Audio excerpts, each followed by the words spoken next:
Buenas, buenas tardes entonces a toda la audiencia.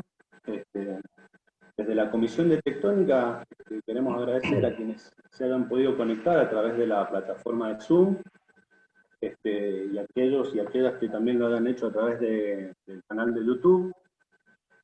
Hoy nos complace dar inicio a lo que hemos denominado el primer ciclo de charlas virtuales de la Comisión de Tectónica. Un poco la idea de este ciclo es invitar a colegas investigadores e investigadoras que desarrollan sus estudios en alguno de los ejes temáticos, digamos, que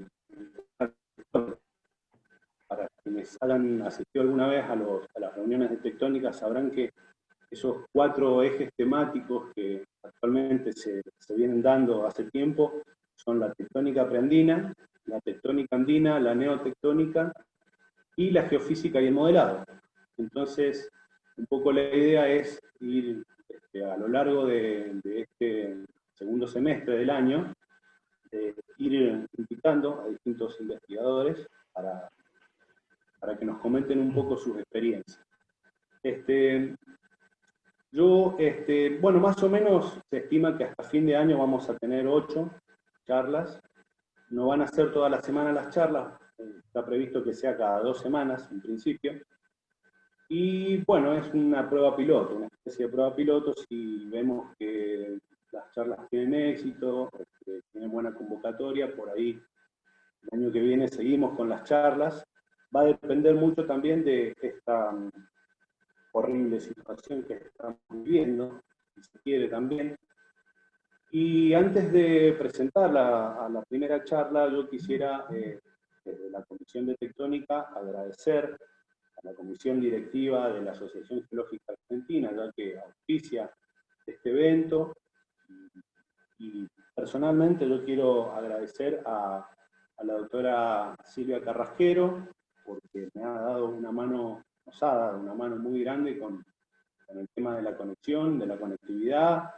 Nosotros estamos recién arrancando con este tema, tenemos todavía algunas incertidumbres, y bueno, de a poquito nos vamos a ir ayornando. Así que, Silvia, un enorme agradecimiento. Ahora sí, voy a presentar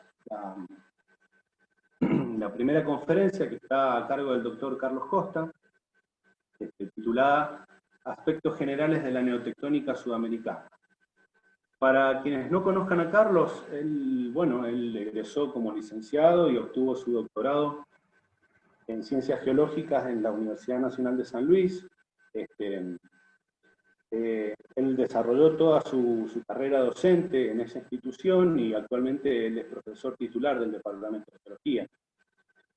Él es reconocido en el ámbito nacional e internacional por su experiencia y labor en el campo de la paleosismología y la amenaza sísmica. De manera que ha participado como asesor en diversas instituciones, empresas y organismos, nacionales como internacionales. Ha sido coordinador para la Argentina y Sudamérica del Mapa Mundial de Fallas Activas.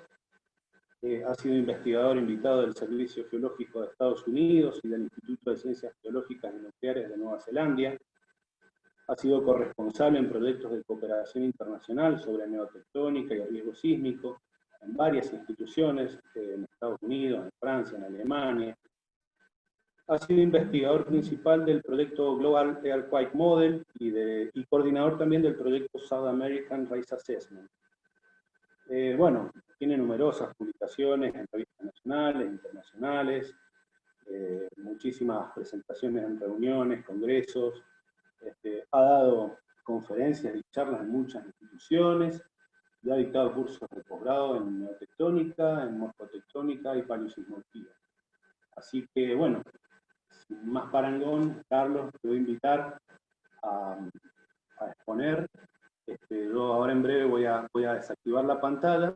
Lo que sí, se ruega a toda la audiencia, por favor, mantener silenciados sus micrófonos y desactivar sus cámaras. Luego, al final de la conferencia, se transmitirán las preguntas a través del chat en vivo de YouTube y a través de la plataforma Zoom. Así que, Carlos, ahí dejo de compartir, así puedes presentar.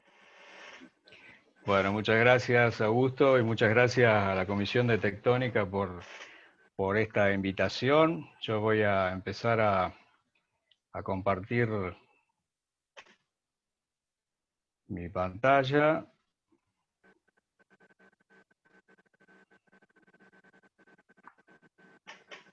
Segundo.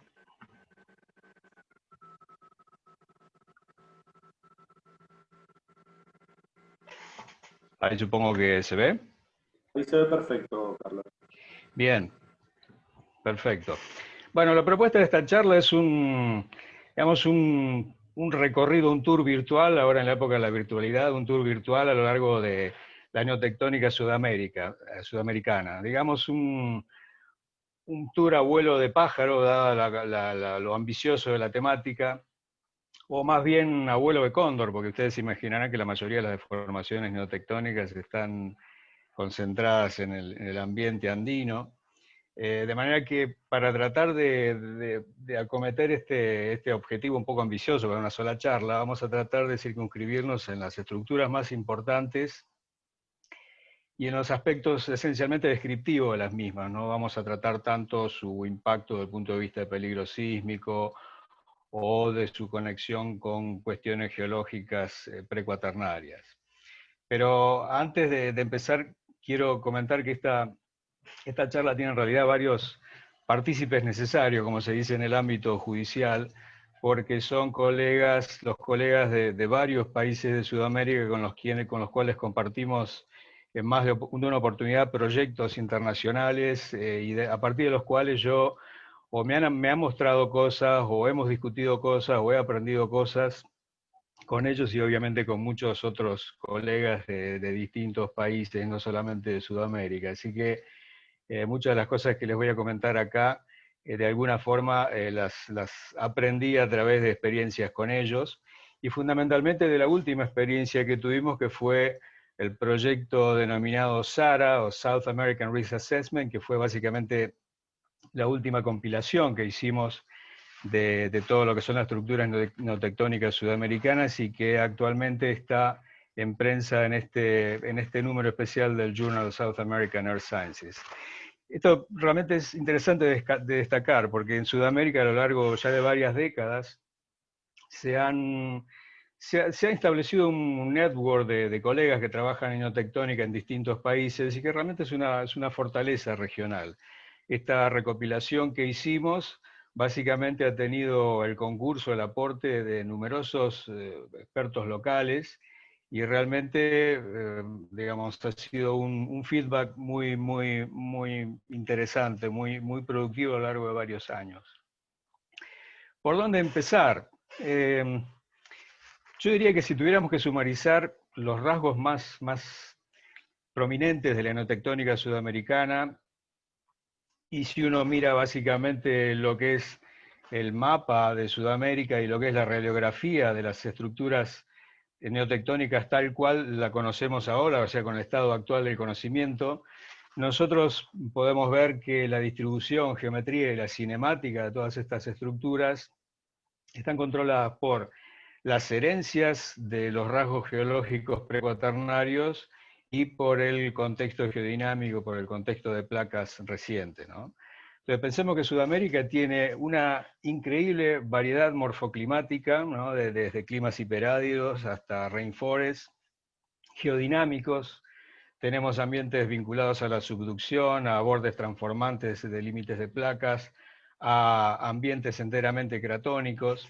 Entonces, este es un punto de partida realmente muy importante, sobre todo para tratar de acometer uno de los grandes desafíos del conocimiento de las estructuras sudamericanas, que es tratar de concebirlas o entenderlas con patrones de interpretación estándar. Es decir, debido a la gran diversidad de rasgos o de ambientes morfoclimáticos, morfotectónicos, la expresión de una misma estructura con un mismo grado de actividad puede tener, digamos, improntas morfológicas o geológicas completamente diferentes. No es lo mismo una falla que mueve 2 milímetros por año en un ambiente hiperárido en la puna de Atacama, que en un sector, digamos, del subandino boliviano. O sea, las improntas que eso tiene son completamente distintas. Y como básicamente nuestro aprendizaje, como básicamente nuestro primer contacto con la expresión de las estructuras neotectónicas es a partir del análisis del relieve, es a partir de sensores remotos, entonces ese tipo de improntas más, diríamos, también nuestros prejuicios con los cuales nos hemos formado o con los cuales nos han acompañado durante buena parte de nuestra experiencia, que es vincular en relación proporcional una mayor linearidad con un rasgo, con una significación neotectónica más importante. Eso no necesariamente tiene que ser así. Vamos a ver inclusive ejemplos de todo este tipo de cuestiones. El segundo punto a considerar es que la clásica división de los Andes en Andes del Norte, centrales y del sur, podemos ver que desde el punto de vista de la representación de estructuras neotectónicas es bastante funcional. Nosotros vemos que, de hecho, aún considerando el ambiente andino, la distribución y ocurrencia espacial de las estructuras neotectónicas, ustedes ven que no es homogénea. Ustedes ven que tenemos todo lo que son los Andes del norte, de Ecuador hacia el norte, con estructuras mucho más organizadas, mucho más continuas, digamos, cartográficamente más elegantes que lo que ocurren hacia todo lo que serían los Andes centrales y los Andes del sur. Entonces, Sudamérica tiene básicamente los extremos norte y sur dominados por tectónica transcurrente debido a todo lo que es el contexto de placas actuales, de cinemática de placas actuales.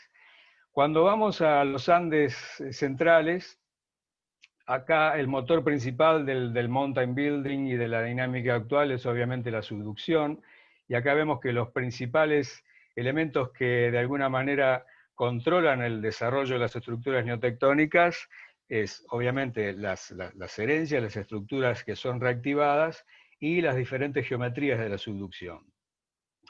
Respecto a los Andes del sur, son muy poco conocidos desde el punto de vista neotectónico, es decir, del Golfo de Penas hasta lo que es la isla de Tierra del Fuego, salvo todo lo que es el sistema de fallas Magallanes-Fañano, es muy poco lo que conocemos hasta el presente. Entonces, con toda esta variedad de contextos morfoclimáticos, morfotectónicos, geodinámicos, ¿cómo podríamos tratar de establecer algún criterio de sistematización descriptiva para contar rápidamente las características neotectónicas de Sudamérica? Una posibilidad puede ser utilizar el concepto de dominio neotectónico. Un dominio neotectónico es aquella área homogénea que presenta similaridades en el estilo estructural de los rasgos de las estructuras neotectónicas y que tiene dependencia de una herencia geológica y o está de alguna manera limitado por unidades morfoestructurales mayores. Esto de ninguna manera pretende rastrillar o sistematizar a todas las estructuras neotectónicas, pero pensamos que de alguna manera sistematiza la ocurrencia de las principales en los principales ambientes geológicos. ¿Cuáles son esos dominios? Bueno, el primero es lo que sería el frente orogénico andino, ¿no? La zona de formación frontal andina que mira hacia el antepaís. Vamos a ver que esa zona, bajo el estilo de fajas plegadas y corridas, está presente a lo largo de prácticamente toda Sudamérica. El otro ambiente sumamente importante en cuanto a la significación de las estructuras es todo lo que tiene que ver con el margen del bloque norandino, el Norandian Sliver, y la costa caribe respecto a la interacción con la placa sudamericana. Otro es todo el interior, la deformación del interior del bloque norandino, que se da fundamentalmente en estructuras en territorio colombiano y con predominio fundamentalmente de deformación transcurrente. Otro es, obviamente, una gran generalización, todo lo que son los sectores aledaños a la costa pacífica y hasta el piedemonte de la cordillera oriental en los Andes. Otro contexto que tiene sus características particulares son los altos, los high Andes de la cordillera occidental y el altiplano en Bolivia y Perú, la cordillera oriental y la zona interandina, las sierras pampeanas, el margen transformante onshore entre la placa de Scotia y la placa sudamericana en Tierra del Fuego, y bueno, la gran área, digamos, la gran región arealmente importante de Sudamérica, con ocurrencia obviamente menor, son zonas con una tasa de formación menor, esto incluye desde las cuencas de antepaís, desde las cuencas periqueratónicas, o todos lo que entre comillas se llaman slowly deforming regions, pero vamos a ver que los colegas de Brasil también nos han mostrado que esto realmente no es tan así, sino que también pueden documentarse deformaciones cuaternarias en este tipo de terrenos. Entonces, empezando por la zona de formación frontal andina, esto es interesante porque si uno mira desde Venezuela hasta Tierra del Fuego, vamos a ver, como comentamos recién, que el contexto, digamos, la heterogeneidad del contexto geológico sudamericano son muy grandes, desde el punto de vista de la herencia de los terrenos precuaternarios y del contexto geodinámico actual.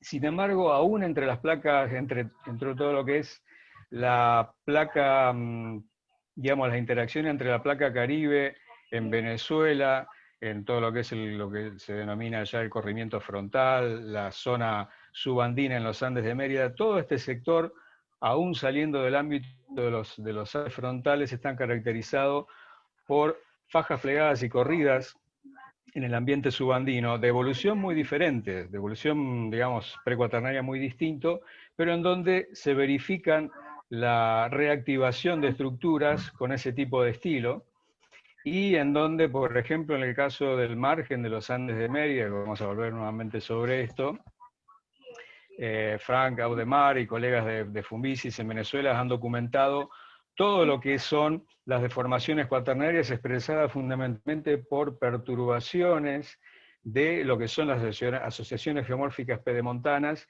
y anomalías del drenaje que muestran terrazas basculadas, muestran anticlinales ciegos con terrazas abovedadas, el flanco frontal de anticlinales.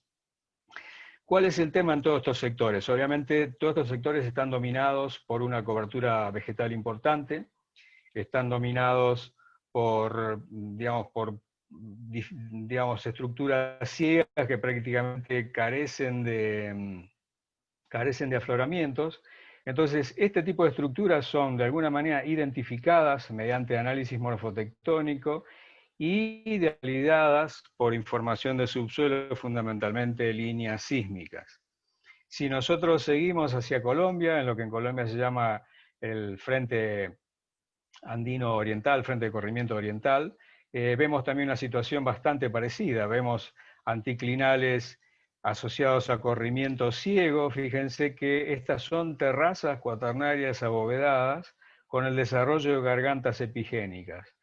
Todo este sector, vemos terrazas basculadas hacia el edificio andino, en donde nos están mostrando una actividad de todo este tipo de corrimientos que estudios recientes, apoyados en isótopos cosmogénicos, han mostrado tasas de acortamiento que van entre 1 y 3 milímetros por año.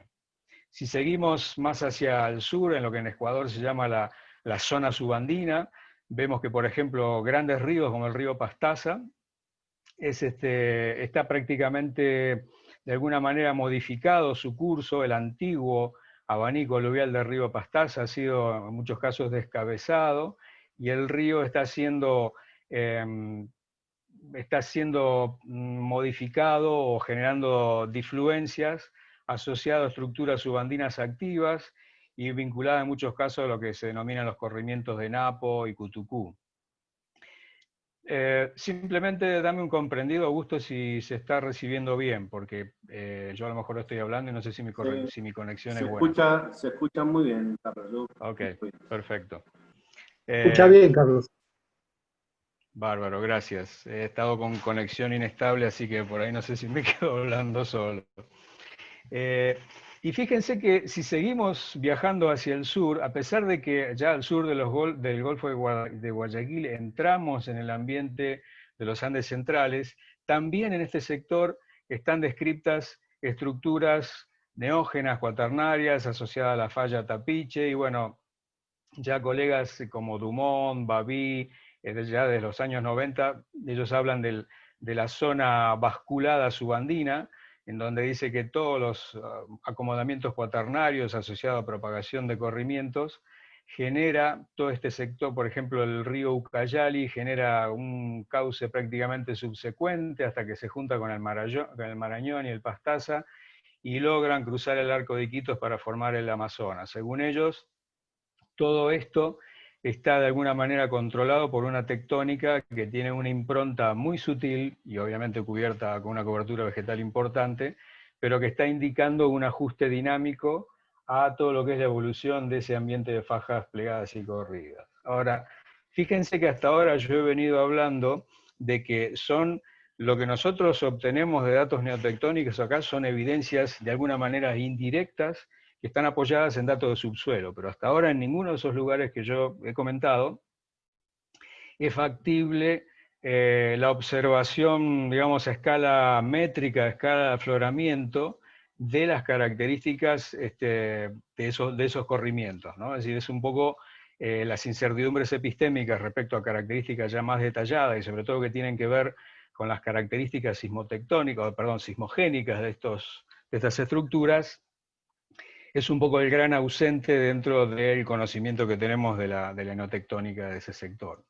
Cuando nos vamos ya al ambiente del frente orogénico, el frente de corrimiento boliviano, también lo que se llamaba la falla o el corrimiento de Mandeyapecuá también fue reportado en los 90 por Baví y por Dumont, pero recientemente Ben Brooks y otros colegas estuvieron trabajando con la impronta geodésica de todo ese sector, de todo el corrimiento de Mandeyapecuá, y ellos encontraron, digamos, importantes tasas de acortamiento holocena, pero fundamentalmente el modelado de GPS les permite, según su interpretación, reconocer una importante rampa bloqueada por debajo de lo que es este frente de corrimiento, cuya magnitud es semejante a las rampas bloqueadas actualmente en el Himalaya y que preconfigurarían un área potencial de ruptura que, según ellos,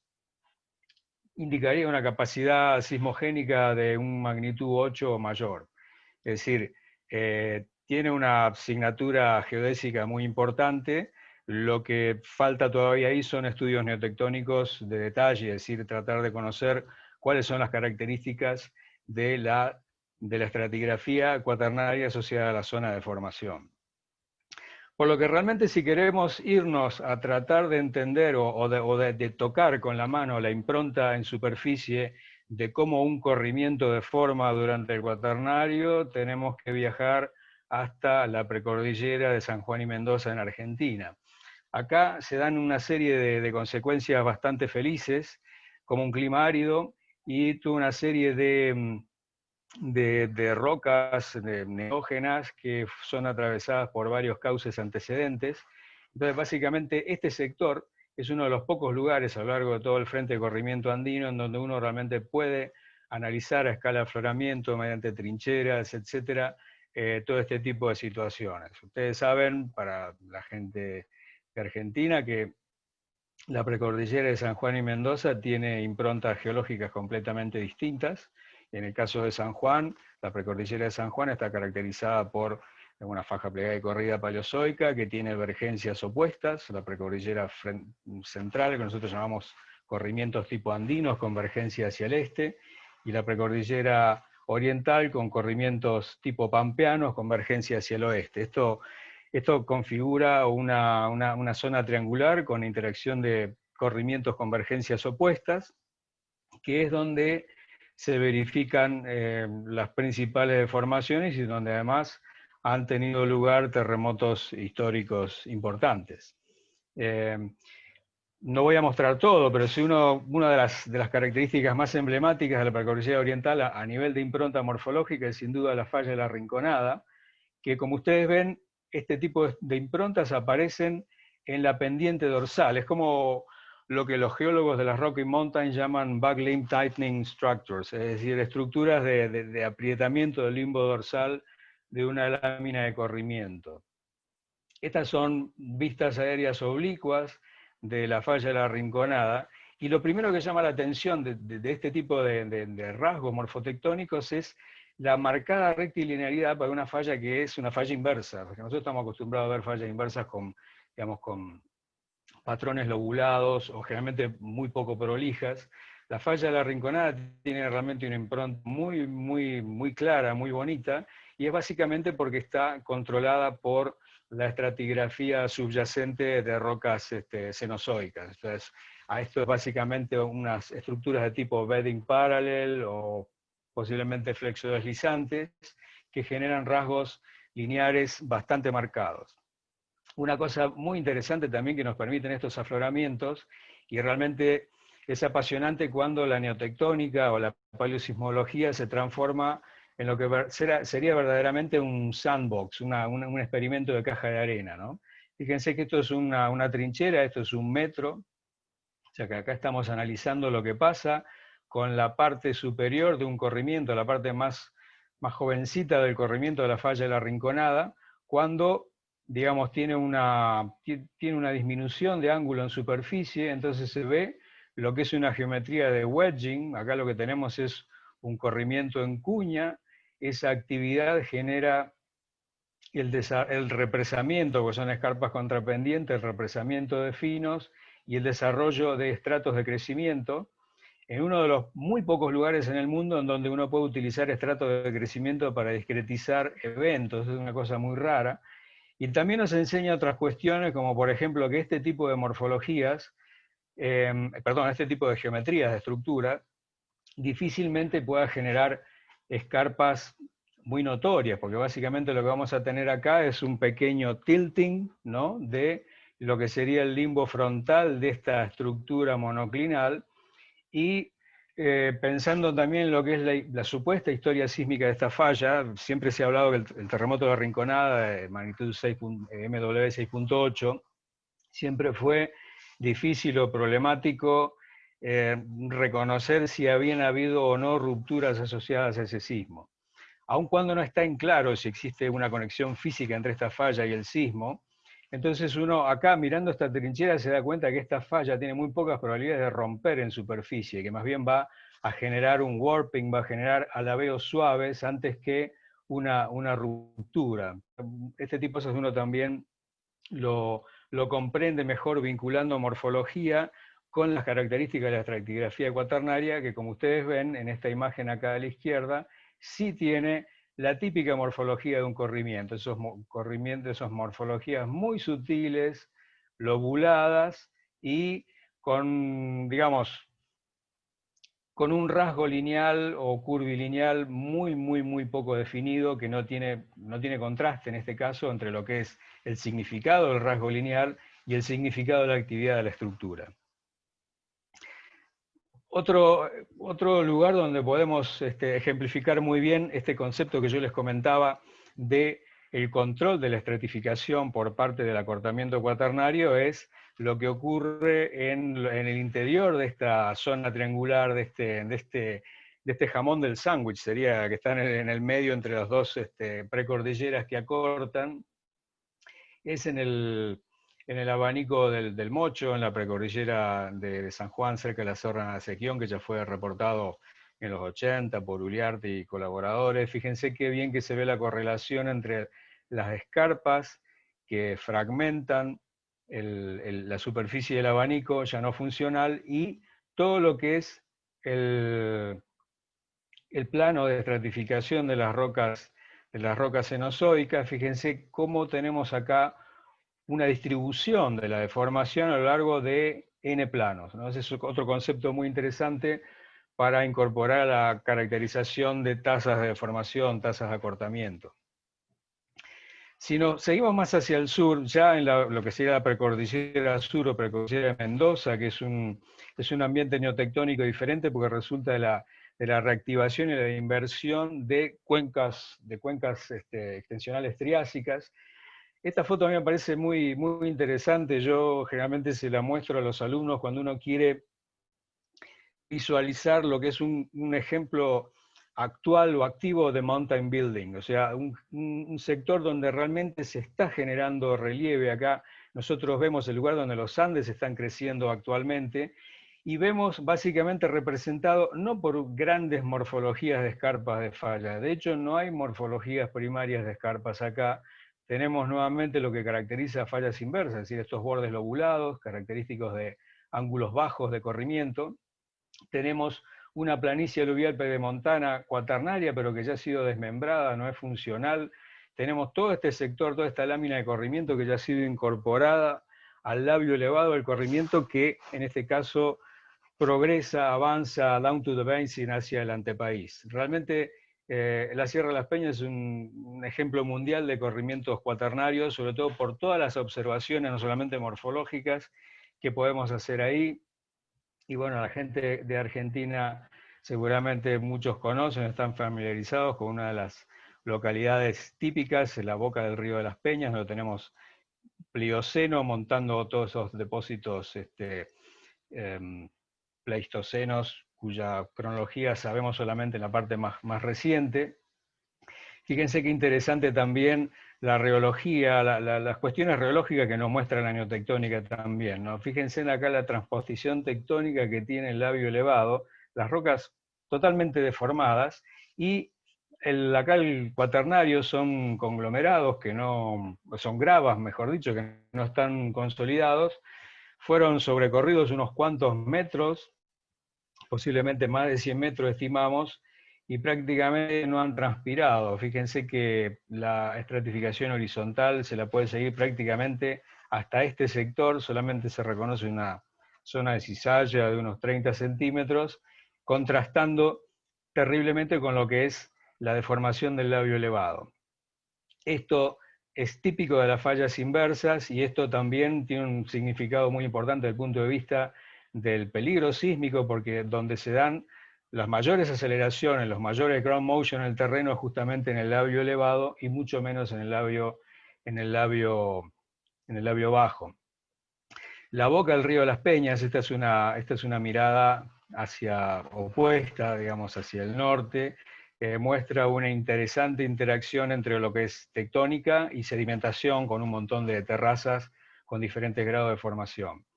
A diferencia de lo que nosotros creímos durante muchos años, la espectacularidad de este afloramiento no se debe tanto a la tasa de movimiento de la estructura. Acá el Corredor de las Peñas tiene a lo sumo 0.5 milímetros por año durante el Pleistoceno superior, sino que más bien se debe a una tasa de entallamiento, una tasa de incisión muy importante que, bueno, después si quieren podemos referirnos. Antes de pasar a la siguiente, quería destacar que nosotros, digamos, podemos documentar las deformaciones cuaternarias del frente orogénico más o menos hasta la altitud de la provincia de Neuquén, 38 grados, después lo perdemos un poco, al menos respecto al conocimiento específico de investigaciones neotectónicas. Siguiendo con el siguiente ambiente, todo lo que sería las deformaciones neotectónicas asociados al bloque andino en general, asociado a todo lo que es el escape del bloque norandino hacia el noreste, pero fundamentalmente a todo lo que es el borde oriental del bloque norandino con la placa sudamericana en sentido estricto. Entonces vemos que toda la costa caribe de Sudamérica está de alguna manera controlado su shaping este-oeste por un sistema de fallas bastante veloces, como la falla Ocancón, San Sebastián, El Pilar, que termina más o menos en la isla de Trinidad, la zona del delta del Orinoco. Después ese sistema, digamos, entra a través de la falla de San Sebastián en los Andes de Mérida, a la falla de Boconó, y hace unas contorsiones bastante extrañas para terminar en lo que sería el sistema de falla de Puná en el Golfo de Guayaquil, justamente en lo que son el límite austral de los Andes del norte. Vamos a ir mirando algunas características más importantes de todo este sistema. Si alguna vez hicieron turismo en la isla Margarita, posiblemente antes de llegar ahí hay una isla que se llama la isla Cubagua, en donde toda la acción de las fallas del Pilar, fíjense, esta situación se puede ver muy bien, es tectónica transcurrente pura, no hay prácticamente cero componente vertical. Esto corresponde al sistema de fallas del Pilar y como ustedes ven tienen tasas de movimiento importantes porque acá básicamente tenemos una interacción interplaca. Cuando nos metemos hacia dentro del continente, ya dentro de los Andes de Mérida son básicamente una construcción montañosa en donde la estructura más importante, que es la falla de Boconó, tiene una posición axial respecto a esos frentes. Y la falla de Boconó es realmente un manual de morfología transcurrente, ha sido estudiada desde hace muchos años, pero fundamentalmente a partir de los trabajos de Carlos Schubert en los 80, y bueno, después Frank, Audemars y colegas de Fumbisis y otros colaboradores a partir de entonces. Es una falla, una de las fallas, posiblemente la falla mejor conocida en cuanto a la actividad cuaternaria. Tiene tasas de movimiento que depende, pero están en el orden de los 4 o 11 milímetros por año. Ahora, una cosa que realmente es interesante llamar la atención, fíjense que acá estamos hablando, en este caso, una de las localidades más clásicas, la falla de Boconó, en donde la falla rompe, digamos, segmenta una morrena y genera toda una serie de situaciones muy, muy interesantes, lomo de obturación, bueno, toda una serie de ponding alluvium, etcétera, etcétera. Pero fíjense ustedes que la linearidad de una falla que puede llegar a mover hasta 10 milímetros por año, es realmente bastante modesta si lo comparamos con estructuras mucho menos veloces. Pensemos, por ejemplo, en la falla de Atacama, que vamos a ver después, que están en ambientes obviamente mucho más propicios, en donde la falla tiene más chance de ganarle la pelea a la sedimentación o a la erosión. Acá la falla de Boconó tiene que vérsela con un ambiente bastante agresivo, mucha pendiente, mucho material disponible en las laderas, un clima de páramo, subpáramo también bastante agresivo. Entonces nuevamente acá vemos que la linearidad discreta no necesariamente es sinónimo de una actividad pobre. Cuando pasamos digamos, cuando seguimos hacia el sur, pasamos hacia Colombia, yo no veo la parte superior de la pantalla, creo que no, voy a tratar de mover, no voy a mover la barra de tareas, pero bueno, no veo bien el fondo, lo voy a tratar de señalar a dedo. Digamos que la falla de Boconó cuando entra en Colombia hace toda una serie de bendings, y en la zona de los Andes, de la cordillera oriental de Colombia, digamos que tiene una superposición con todo lo que sería la zona frontal andina que veíamos recién. Acá lo que sería la continuidad cinemática de la falla de Boconó, perdón que molesta acá, digamos, se superpone con todo lo que es la actividad neotectónica de los frentes de corrimiento que veíamos nosotros en el sistema Guaycáramo, etcétera, que veíamos recién.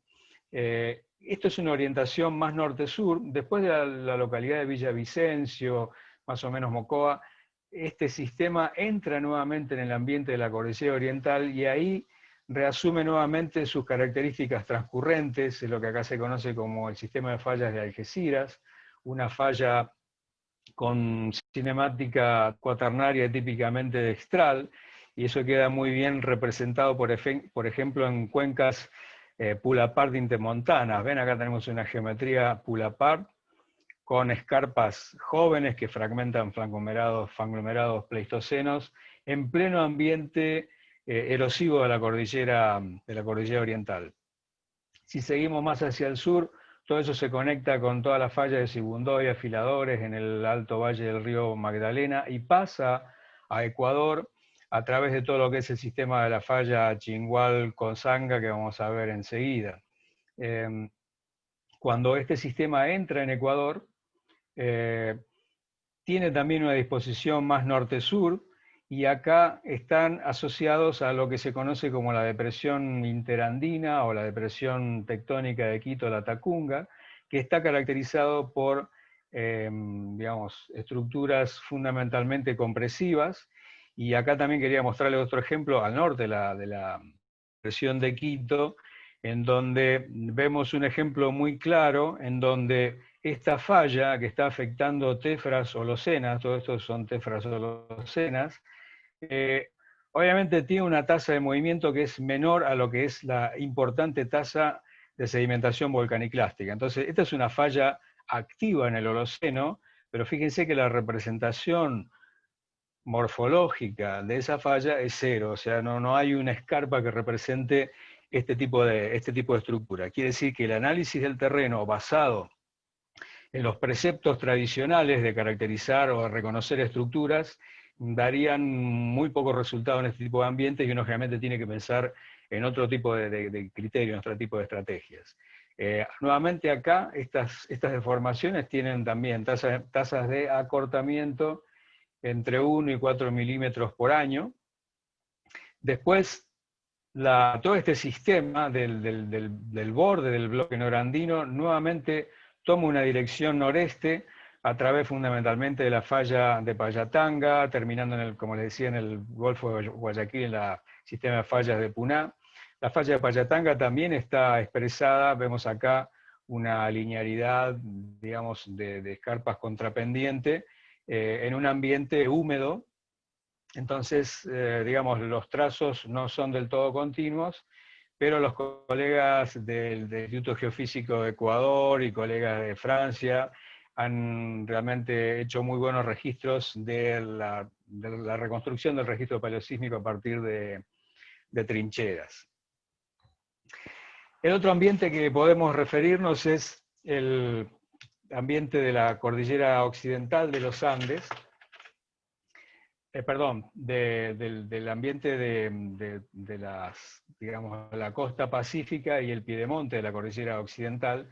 Y como digo acá, estamos metiendo en una misma muchísimas cosas, porque desde el punto de vista del contexto geológico tectónico aparecen cosas muy diferentes, simplemente que acá está sistematizado en función de los rasgos neotectónicos que nosotros conocemos. En el ambiente del Antearco de Perú, los colegas de Ingemed y Lorenzo Dan y otros colegas de Francia han mapeado y caracterizado muy bien estructuras entre Moquegua, Tacna, más o menos al norte del Codo de Arica, con régimen cinemático diverso, pero con predominio de transcurrencia y compresión, asociado a todo lo que es el desarrollo del altiplano. Si nos vamos a Chile, hay realmente ejemplos espectaculares al sur del Codo de Arica, ejemplos espectaculares de abovedamiento, de superficie de erosión neógenas. Fíjense en lo que son el desarrollo impresionante de estas gargantas epigénicas, grandes flexuras, digamos, acá tenemos la escala de 10 kilómetros, y un ejemplo también del libro del desarrollo de fallas tipo bending moment, es decir, fallas extensionales, fallas normales en la charnela de estos grandes anticlinales. Una de las grandes estructuras, obviamente, de todo este sector es el sistema de fallas de Atacama.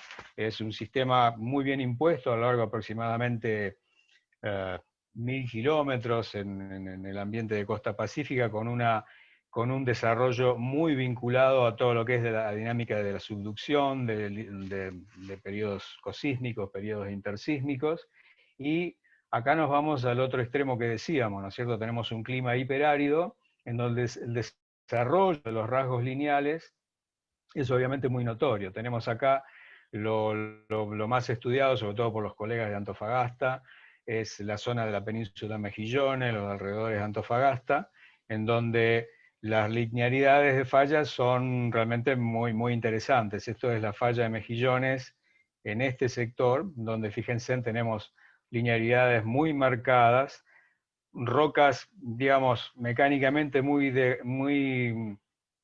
degradadas, pero donde se reconocen todavía improntas de facetas triangulares asociados al trazo de la falla. Otra falla asociada al sistema de fallas de Atacama en ese sector es la falla Mititu. Fíjense qué bonito el desarrollo de escarpas, digamos, de muy buena rectilinearidad. Y como les comentaba hace un rato, lo que uno observa en las trincheras de estas fallas es que hay, por ejemplo, una gran profusión de cuñas de relleno, sobre todo en el labio bajo.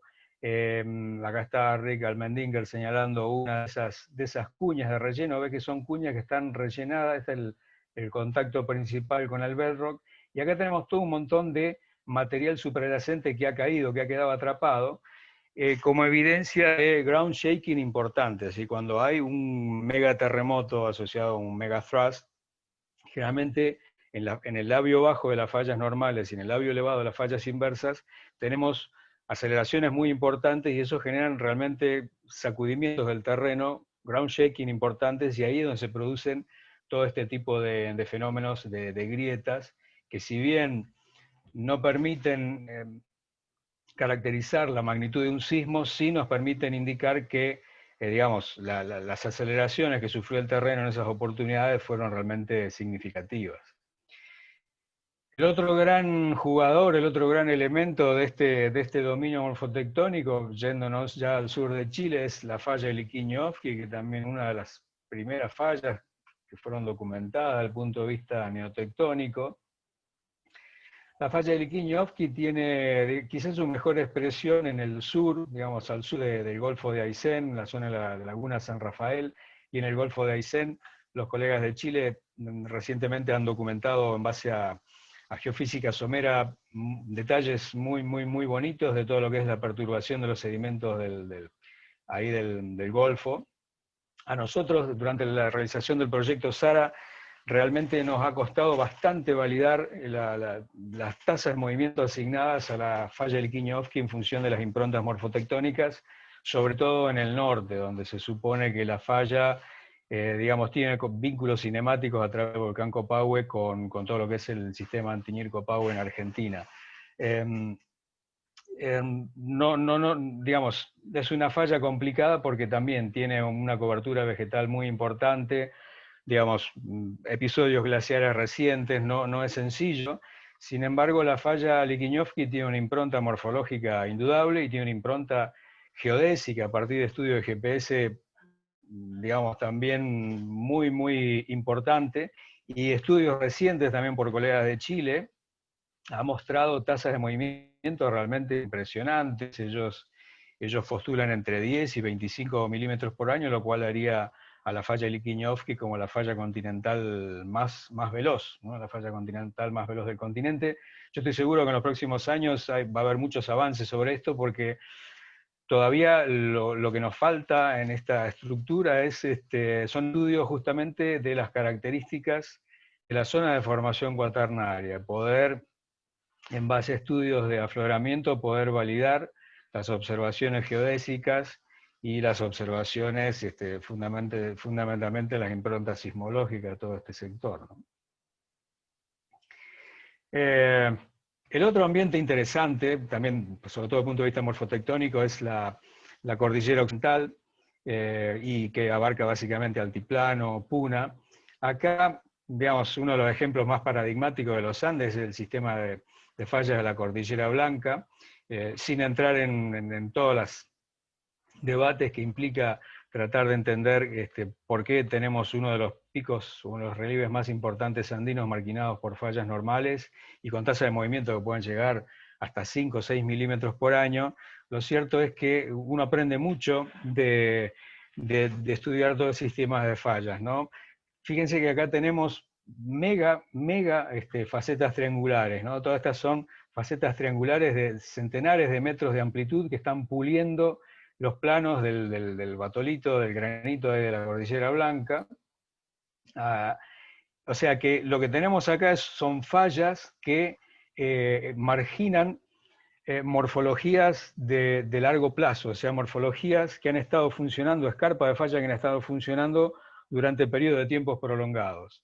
Y podemos estudiar también sectores en donde la falla de la Cordillera Blanca sigue afectando a morrenas, sedimentos glaciares. Fíjense que acá se ven estos puntos, son bloques glaciares.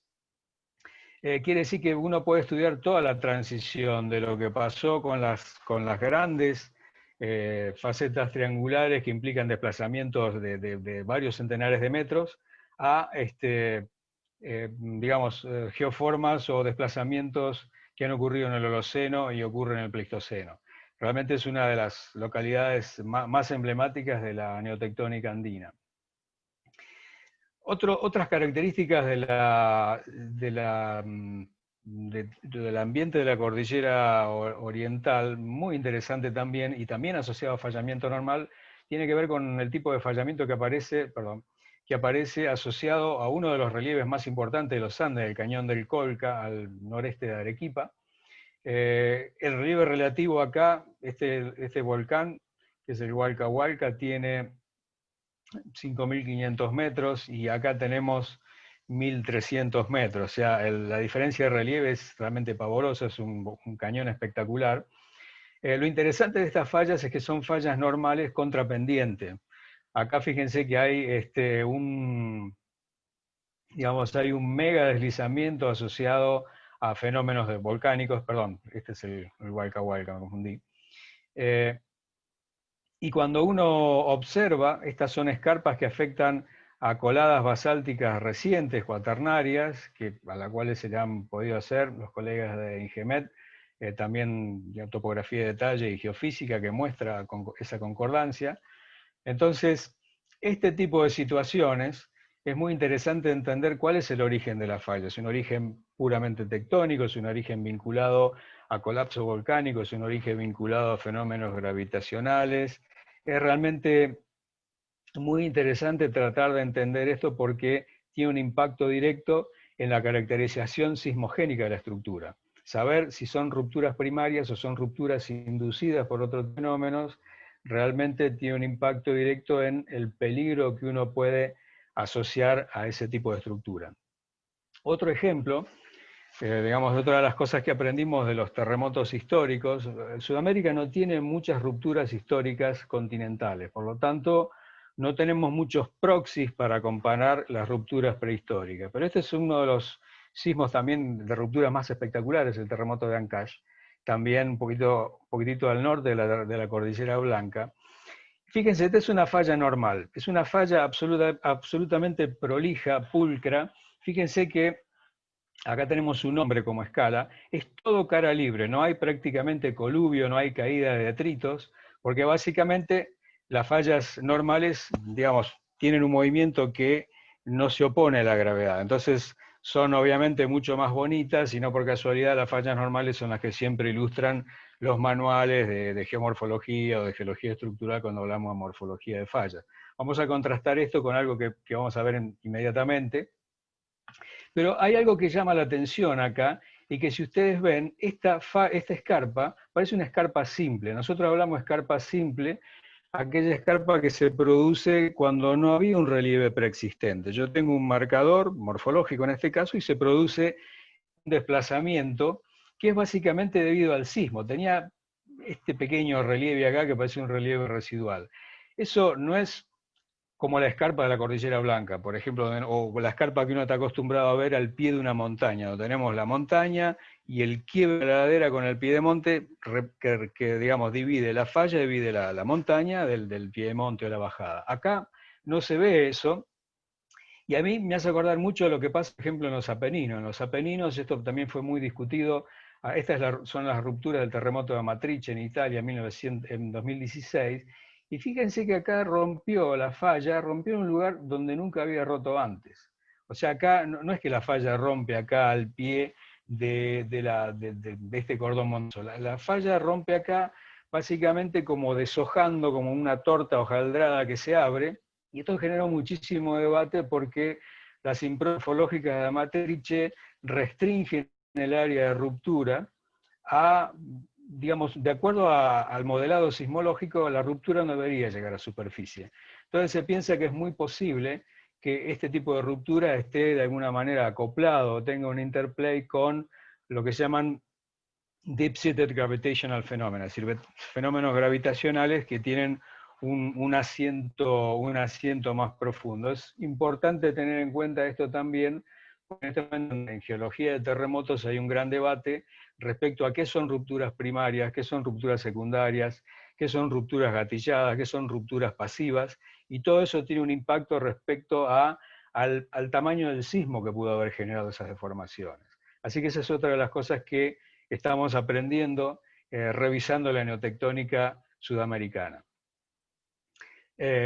Respecto al otro ambiente, que es la cordillera oriental y la zona interandina, Acá es interesante destacar todo lo que también Carlos Benavente, la gente del INGEMET, ha estado mapeando con mucho detalle en la zona de Cusco, en donde se ven también, fíjense que se ven escarpas muy bien definidas que afectan a depósitos morrénicos, pero que tampoco forma parte de un frente montañoso, sino que están básicamente que aparecen en un relieve ya previamente positivo.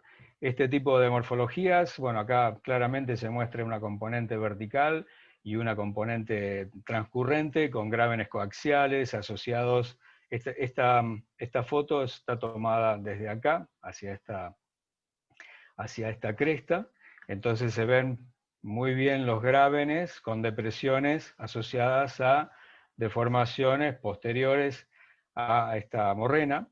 Y acá tenemos otro de los sismos que en 1969 rompió en la cordillera oriental, el terremoto de Pariahuanca, en la falla Huaytapallana.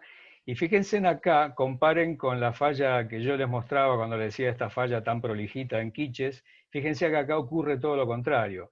Esto es lo que nosotros llamamos un hanging wall collapse scarp. Esto es típico de una falla que, más allá de que haya tenido movimiento transcurrente, claramente tiene una componente inversa, porque en el caso de la falla inversa yo tengo que expulsar todo ese material que inmediatamente cae.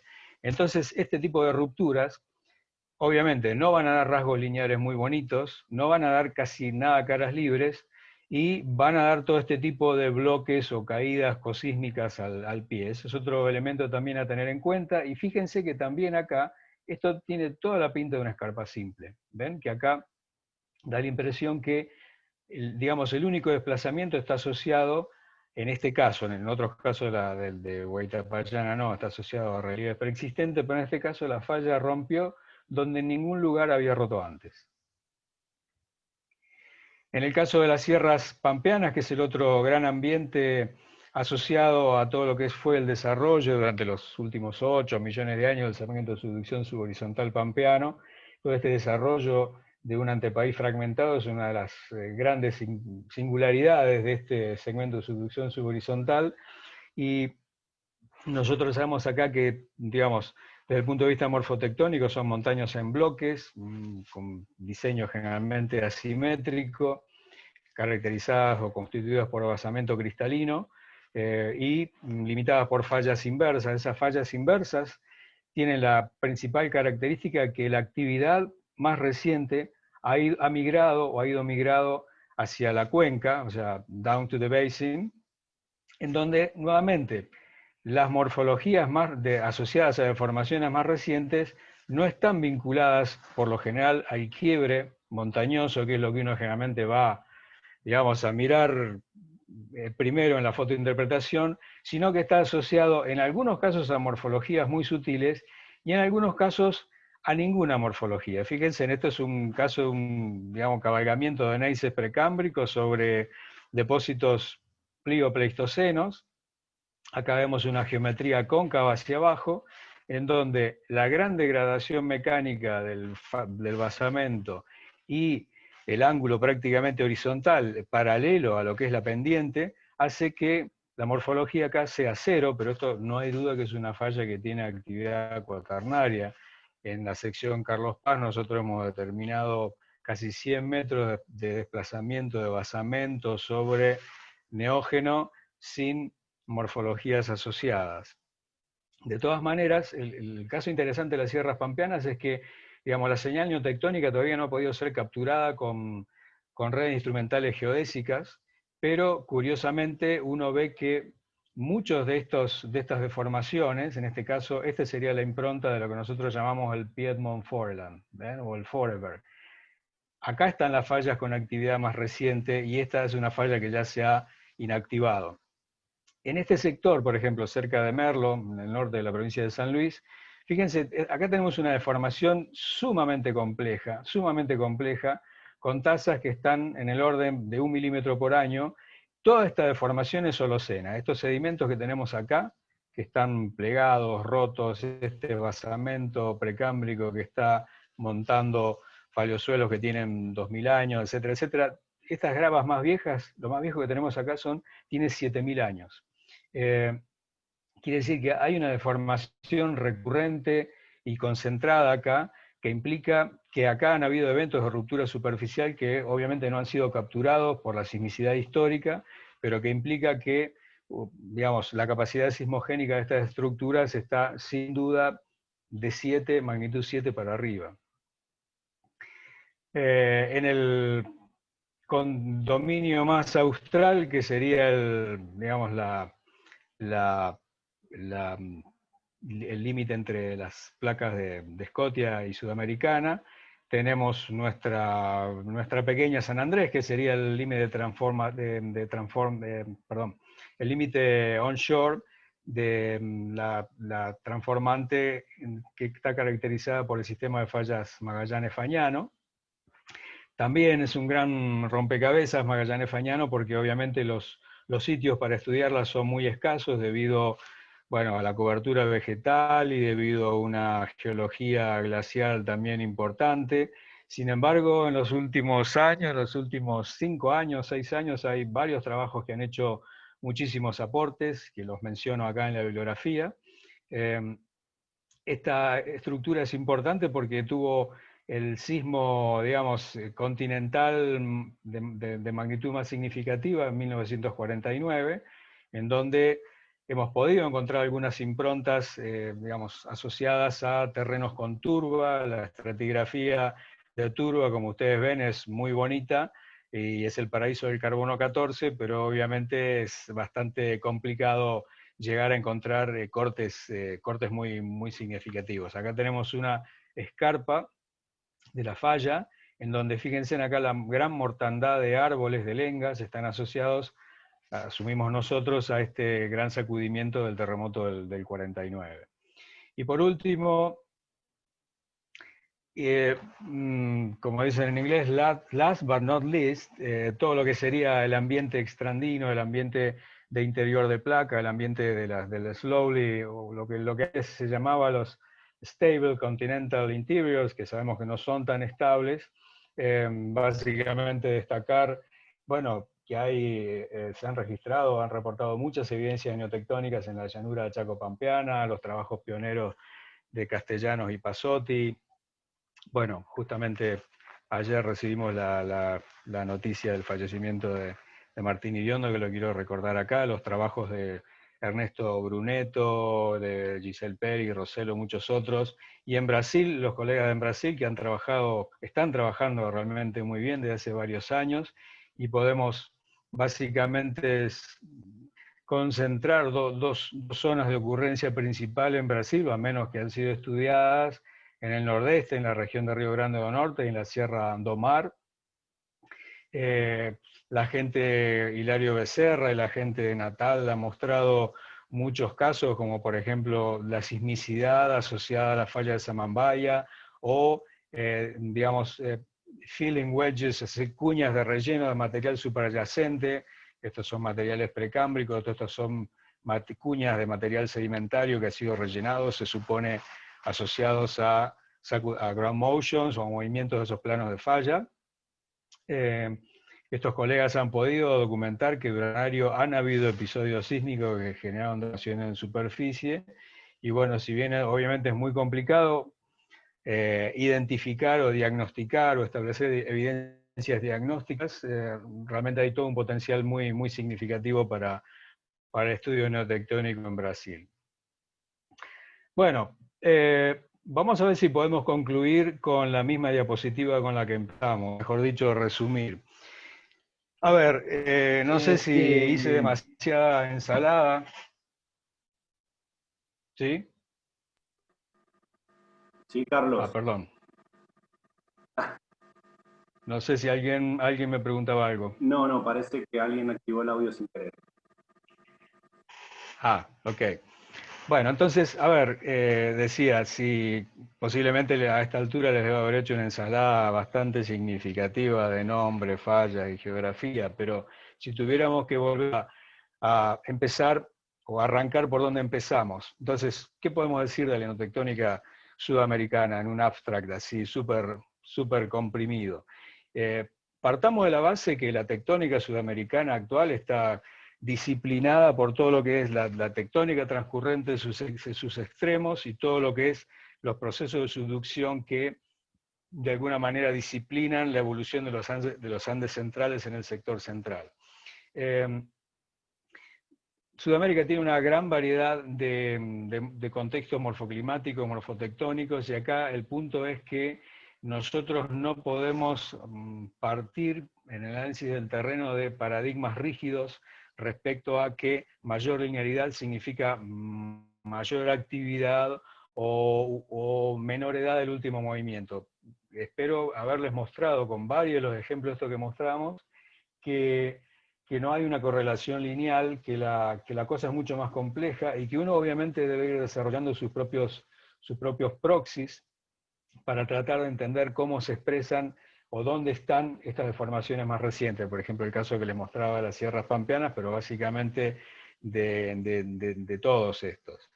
Y también quisiera remarcar que en el caso de los ambientes continentales estables, bueno, obviamente es un gran desafío poder analizar la neotectónica de estos contextos con los mismos parámetros que uno analiza la tectónica de otros ambientes, es decir, tratando de entender o de equiparar tasas de actividad, etc.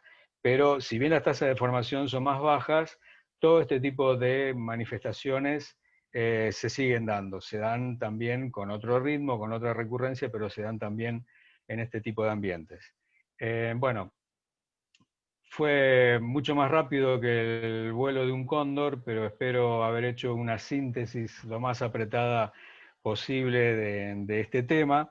Quería comentarles también que me pareció interesante que acabo de poner la charla, la presentación, la subí a la red, porque por ahí les pueden resultar de interés algunas citas bibliográficas o cosas de ese tipo. Así que, bueno, gracias por la atención, hasta acá era la charla. Bueno, Carlos,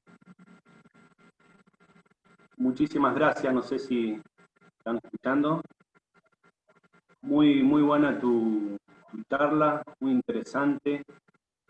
La verdad que, como siempre, para los que ya te hemos escuchado dar alguna charla, siempre con mucha claridad.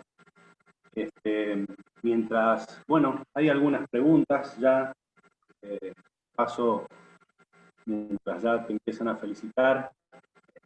Acá hay una pregunta de Enrique Franco que dice: buenas tardes, gracias por la presentación. ¿Se podría considerar los volcanes activos como indicadores neotectónicos?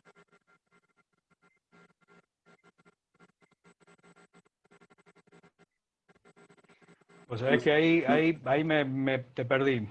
No sé si me estabas haciendo alguna pregunta. Sí, discúlpame, no sé si se ha escuchado, pero te vuelvo a repetir. Enrique Franco dice: buenas tardes, gracias por la presentación. ¿Se podrían considerar los volcanes activos como indicadores neotectónicos? ¿Pudiste escucharme? Te escuché. Sí, digamos, en algunos casos hay relación entre volcanismo y neotectónica, pero en mi experiencia es bastante complicado el tema. O sea, la neotectónica, los procesos tectónicos activos pueden tener relación con procesos gravitacionales, como algunos de los casos que mencionamos, y con procesos volcánicos también. La relación entre procesos tectónicos y gravitacionales, digamos que ha sido bastante estudiada, se ha avanzado bastante en esto. La relación entre procesos tectónicos y procesos volcánicos es un poco más complicada desde mi punto de vista. O sea, el fenómeno volcánico es un fenómeno que ocurre en muchísimos tipos de ambientes. Y, por ejemplo, podemos tener casos como el que yo le mostraba ahí en Perú, en Cabana Conde, en donde todavía no podemos decodificar esa señal de qué es tectónico primario, qué es volcánico, qué gatilla qué. Por ejemplo, en el caso de la Sierra Nevada en California, colegas han reconocido que el volcanismo gatilla el desplazamiento de fallas. En Alaska se ha documentado lo contrario, o sea, hay desplazamiento de falla que gatilla actividad volcánica. Entonces, en algunos casos están conectados, en otros casos no. Por ejemplo, recientemente, una cosa que yo vi, o que digamos que se discute en otros ambientes que no tienen nada que ver, por ejemplo, en el ambiente cercano al Mar Muerto, en Jordania, es que cuando hay pausa en el volcanismo, aparentemente hay mayor actividad en el fallamiento normal asociado a la transformante del Mar Muerto, quizá porque las fracturas acomodan una extensión que en otros casos acomoda el volcanismo. Esa es una hipótesis que algunos colegas están manejando para allá. Pero es un tema que yo creo que, en mi experiencia, hay que verlo, hay que manejarlo caso por caso. Y no siempre es sencilla la relación. Bueno, desde el chat de la plataforma Zoom tenés muchos agradecimientos. Muchas gracias, Carlos. Excelente, muchas gracias. Muy buena charla. Gracias, profe, dice Noelia Belén Vilches. A ver si hay alguna otra pregunta.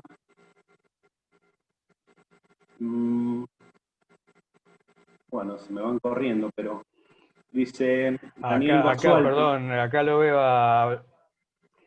Perdón, Augusto, acá sí. Lo veo a Gerardo Soto, saludos Gerardo de Costa Rica, que dice, Gerardo trabaja en tectónica activa y volcanismo, y bueno, dice, la tectónica activa responde y promueve el volcanismo.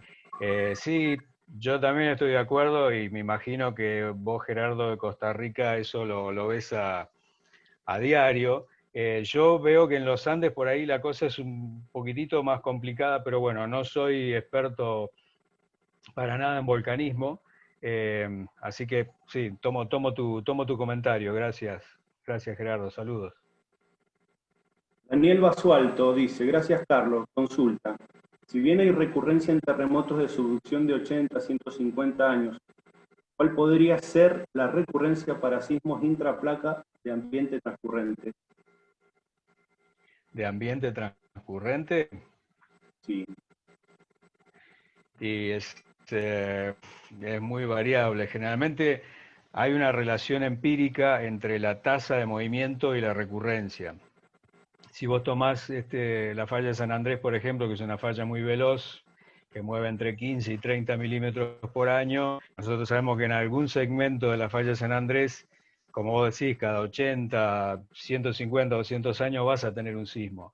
Ahora, también hay fallas transcurrentes intracontinentales, como las que terminan en el lago Baikal, en la Siberia, que tienen tasas de formación mucho menores. Entonces son estructuras que pueden tener recurrencias de algunos miles de años inclusive.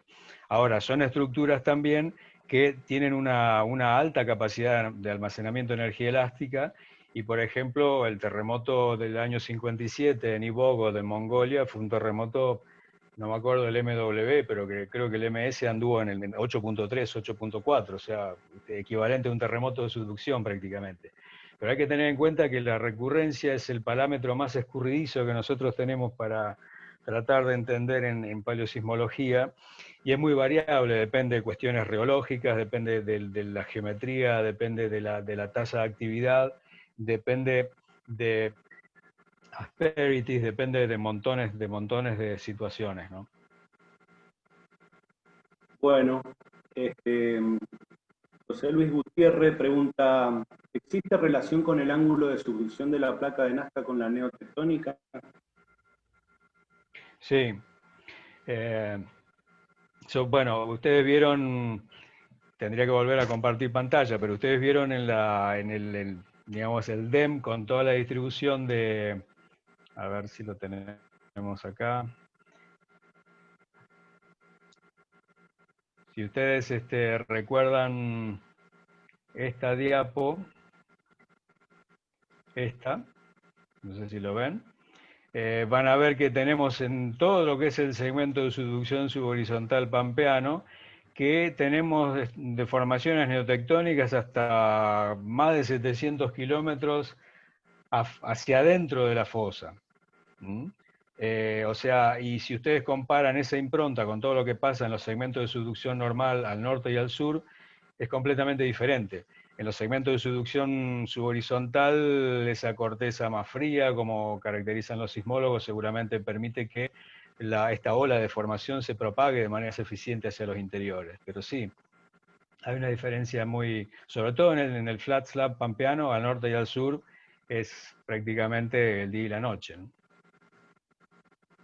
Bueno, Luis Rebori pregunta, doctor Costa, excelente su presentación, dice, el 28 del 8 hubo un sismo magnitud 2,5, profundidad 19 kilómetros, justo sobre la traza de la falla del Pizarro.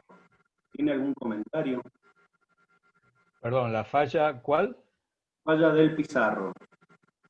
La verdad que particularmente no sabía. ¿Será Aguada de Pizarro en Mendoza? No, dice falla del Pizarro. Ah, Podemos pasar. lamentablemente, no recuerdo el nombre de quien pregunta, lamentablemente no tengo ese dato. No... Luis Rebori dice. Ah, ok. Es un Sí, sismo de sí. magnitud pequeña. Sí, de todas maneras, desde el punto de vista de lo que miramos los geólogos, que son los sismos fósiles, generalmente los sismos que generan improntas en superficie, pero sobre todo de formaciones primarias, estamos hablando de sismos corticales someros y de magnitudes mayor de 5.5 para arriba, ¿no? En fallas inversas más todavía, pero lamentablemente no puedo darle más precisiones porque no conozco bien el... Ah, Aguada de Pizarro de Mendoza. Hola, Estela. Bueno, ahí Aguada de Pizarro es la falla que uno puede ver en la Ruta 7 cuando va hacia Paramillos, pero la verdad que no tengo datos no tengo datos más precisos. Sí recuerdo que en algún momento cuando Ben Brooks, no sé, hace como 10 o más años, empezó a hacer los primeros estudios INSAR, él me mostraba cosas muy curiosas de esa zona. Y después, o sea, respecto a deformaciones recientes. Y después también charlando con otro colega del departamento, con Aldo Giacardi, que me parece que lo vi por ahí, Aldo también encontró cosas muy interesantes respecto a indicadores hidrogeológicos, pero a ver qué decís, Estela. Ajá, ok. De todas maneras, para nosotros poder ver esa impronta, esa deformación en superficie, de ese sismo en particular, necesitaríamos un evento de una magnitud, como digo, de 5 para arriba, 5.5 para arriba, sobre todo tratándose de deformaciones compresivas. Deformaciones compresivas, por lo general, están arriba, o sea, 6, y yo diría arriba de 7. ¿No? Piensen, por ejemplo, en las sierras pampeanas, nosotros tuvimos sismos de 6.5 y no movieron ni un cascote, o sea, no produjeron ni siquiera deformaciones secundarias. Carlos, te saluda Sebastián Vía. Dice, muchas gracias, excelente la charla. Como siempre, mucha claridad. Quería consultarte si es posible identificar de alguna manera rasgos neotectónicos en zonas suburbanas o urbanas. Sí. Absolutamente, es uno de los grandes avances de la neotectónica, ¿no? La geología 3D urbana, donde se trabaja con, bueno, obviamente con el apoyo de la geofísica somera, con el apoyo de perforaciones. En este momento ya en Europa se están trabajando en mapas 3D de las principales ciudades. Porque realmente uno tiene que, para cuestiones de planificación territorial, es fundamental conocer eso. Bueno, en lo que vos decís, Sebastián, el mejor ejemplo es Mendoza, ¿no? O sea, la falla de la calle Perú, que básicamente su escarpa todavía es reconocible en pleno casco urbano. O sea, hay muchísimas cuestiones para hacer y obviamente con todo lo que se ha progresado con interferometría de radar, con todo lo que se ha progresado con topografía de detalle y con todo lo que se ha progresado con geofísica somera, realmente están dadas las condiciones para poder averiguar cosas que antes no, digamos, se nos escapaban totalmente, ¿no? Le quiero decir a Luis Rebori que ya vi su mensaje, voy a copiar su mail y le escribo, Luis, con mucho gusto. Bueno, desde el chat No en sé si esa directo era, si respondí tu pregunta, Sebastián. desde el chat en vivo de YouTube, te saludan también, te dan felicitaciones. Víctor Ramos dice, excelente síntesis de la neurotónica del continente. Francisco Hervé dice, gracias Carlos. Sebastián Perrou, excelente charla, gracias, dice. A ver si hay alguna pregunta.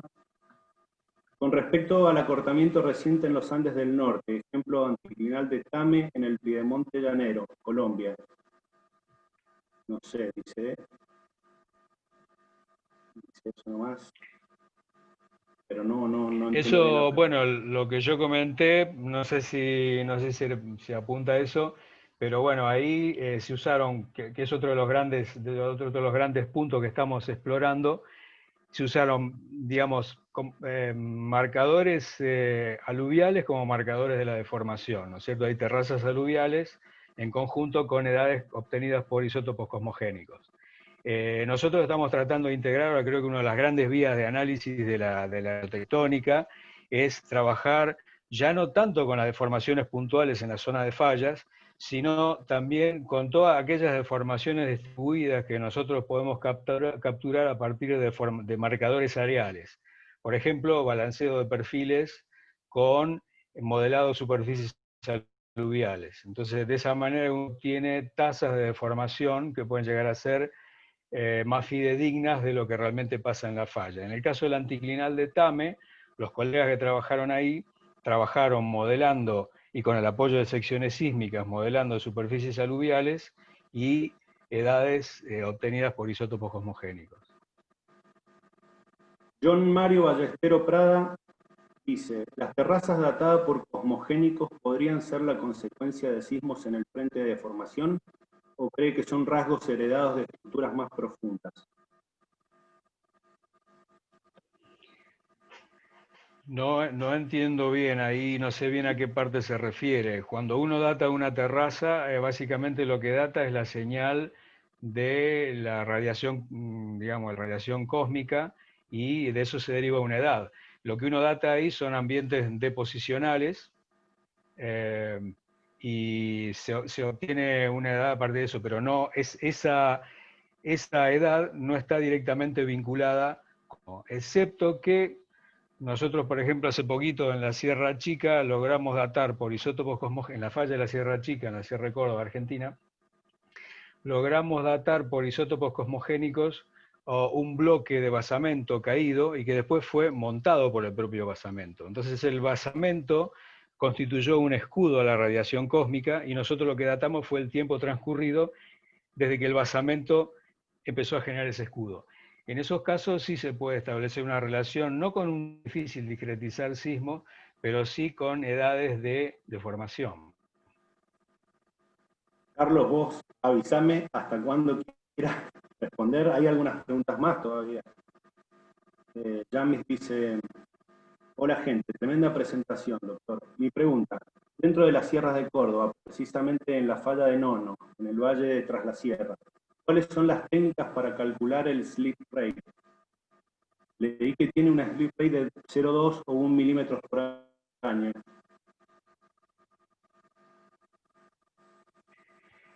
Perdóname que se me cortó nuevamente, se me entrecortó. Repetime, escuché Tras la Sierra, Dale, te se repito refiere a la la pregunta. falla de Merlo. A la falla de Por Nono, favor. dice, en el valle de Tras la Sierra. Ah, sí. Dice, ¿cuáles son las técnicas para calcular el slip rate? Leí que tiene un slip rate de 0,2 o 1 milímetro por año. No, bueno, no hay, en la falla de Nono que yo conozca no ha habido un estudio preciso. O sea, uno generalmente para calcular el slip rate necesitamos o medir un marcador absoluto o tener dos eventos, dos horizontes de evento y calcular el por evento.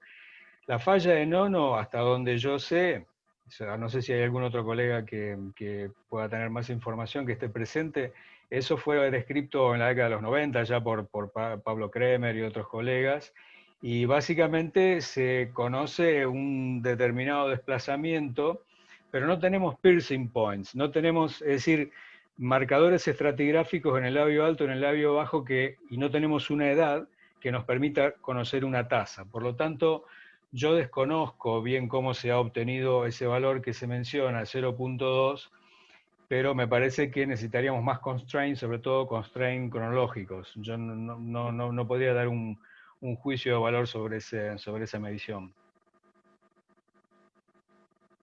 Bien, Carlos. Ricardo Manoni pregunta, ¿en qué proporción las fallas de neotectónicas están relacionadas con reactivaciones de fallas preexistentes o anisotropías de las rocas subyacentes? Y te diría, Ricardo, que en el 99,9% de los casos, o sea, fíjense en que los ejemplos que yo mostraba, inclusive, bueno, los ejemplos de la falla flexo-deslizante son obvios, pero hay muy pocos casos donde una falla neotectónica, o sea, una falla que tiene actividad cuaternaria,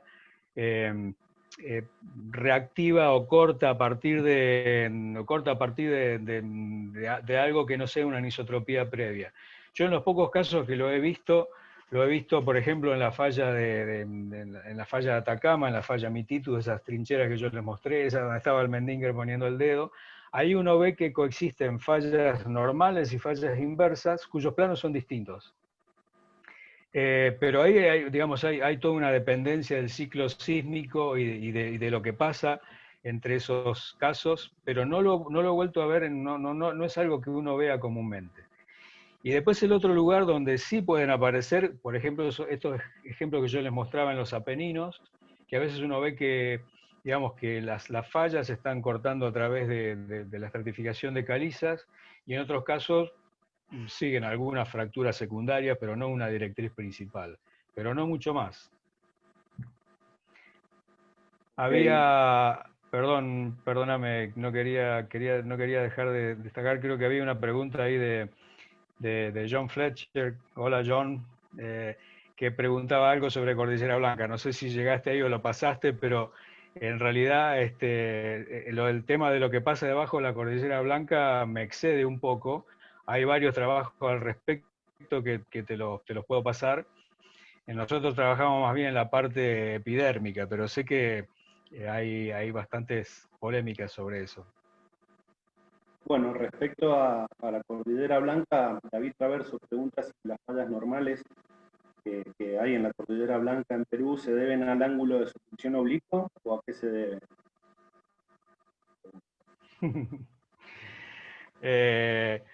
Mira, ahí hay, y en esto, bueno, no sé si anda Víctor todavía por ahí, pero hay mucha gente que puede darle una mejor exposición, una mejor explicación que yo.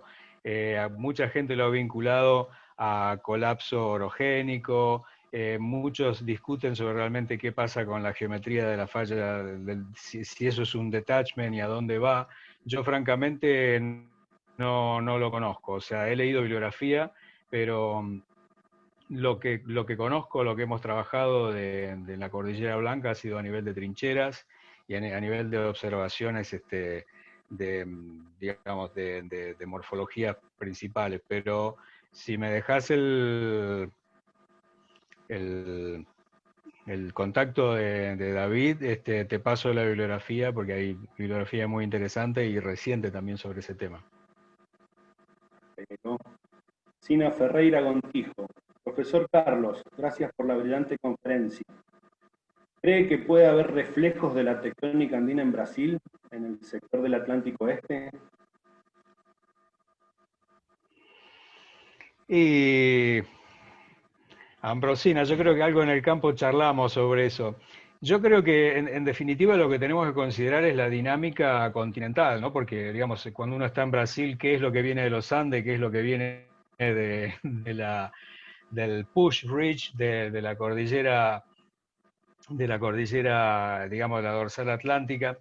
Yo más bien lo veo como digamos, un presupuesto de deformaciones volumétricas que tiene que ver con una tasa de deformación, con anisotropías corticales que acumulan energía elástica, e independientemente de la direccionalidad. Yo creo que eso está, y lo que uno tiene que tratar de empezar o entender bien, que ese es el gran desafío que sé que tienen ustedes, de descifrar cómo se da esa señal, cómo decodificar esa señal respecto a la impronta superficial. Pero todas las cosas que ustedes me han mostrado en Brasil, lo que hemos visto con Hilario en el noreste, lo que hemos visto hace poquito ahí en Minas Gerais, claramente hay esa impronta de que con una tasa muchísimo menor, con una recurrencia muchísimo mayor, nosotros encontramos este tipo de situaciones. Ahora, en una cuestión dinámica, ¿cuánto de eso viene de la cordillera o de todo lo que es, digamos, la propagación del wave, de la deformación, vamos a suponer, de toda la corteza continental llega a Brasil? Seguramente. ¿Cuánto viene de la interacción de placas? También. Yo, francamente, no lo sé, pero básicamente prefiero pensar en términos de que hay un presupuesto de acumulación de esfuerzos, que eso se resuelve en deformaciones volumétricas, que hay N candidatos de anisotropías preexistentes para acomodar esas deformaciones, y que lo que nosotros tenemos que tratar de hacer es ir, obviamente, capturando las señales del terreno con los anteojos apropiados, con las gafas apropiadas, para ver cuáles son las señales que pueden ser diagnósticas de esos fenómenos. No sé si eso más o menos, Ambrosina, te da un poco alguna respuesta satisfactoria. Bueno, Carlos, la verdad que tenés todavía muchísimas felicitaciones en el chat en directo. Por ahora creo que es suficiente. Ya se me está empezando a mezclar todo un poco el Zoom con el... Me estoy volviendo loco yo también, así que no queda más que agradecerte por la presentación, ha sido excelente. Yo quiero agradecerte un poco en nombre de la Comisión de Tectónica por la buena predisposición que tuviste con esta charla. Sé que encima mañana tenemos otra charla, así que, bueno, vas a estar a full. Yo con esto, digamos, vamos a dar por terminado el encuentro. Lo que sí voy a decirles es que esta presentación va a estar dispuesta en la página de la Asociación Geológica Argentina. No va a estar de manera inmediata, pero sí después de un pequeño cortecito o algún retoque que le tengamos que hacer al video. Y sí, aparte, decirles que la próxima charla será el día martes 22 de septiembre y va a estar a cargo del doctor Roberto Martino de la Universidad Nacional de Córdoba, con la conferencia titulada Deformación y metamorfismo de rocas granitoides, el caso del ortonei Chiscam-Colpina en el margen occidental de la Sierra Chica. Ese es un trabajo que ha desarrollado el doctor Martino con la doctora Lina Gereski, y por supuesto van a estar todos invitados, y en la medida que nosotros vayamos desarrollando los talleres y ese tipo de cosas, los vamos a ir publicando para que todos y todas estén al tanto. Así que, Carlos, un enorme agradecimiento. No, al contrario, yo soy agradecido por la invitación.